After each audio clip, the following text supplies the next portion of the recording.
দেশের সীমান্তে ঢুকে মানুষ মারলেও পতাকা বৈঠক করে বলা হতো সব ঠিক হয়ে গেছে। একথা উল্লেখ করে স্বরাষ্ট্র উপদেষ্টা অবসরপ্রাপ্ত brigadier general M Sakhawat Hossain বলেছেন, সেই দিন শেষ হয়ে গেছে।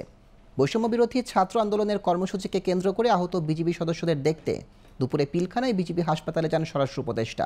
সেখানে তিনি এসব কথা বলেন। সাখাওয়াত হোসেন বলেন, পুলিশরা যা ভবিষ্যতে যেন মানবিক পুলিশ হয়, সেজন্য পুলিশ কমিশন গঠনের চিন্তাভাবনা রয়েছে।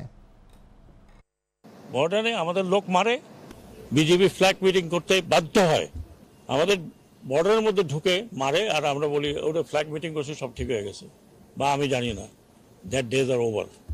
এবং আমাদের এই ফোর্সকে, এইরকম ফোর্সকে দানব বানিয়েছে পুলিশ, আনসার, র্যাব, বিজিবি। কিছু কিছু অ্যাকশনে গিয়েছি উইদিন দি পুলিশ ফোর্স, যারা পুলিশকে দানব বানিয়েছে। This party was worse than fascist party.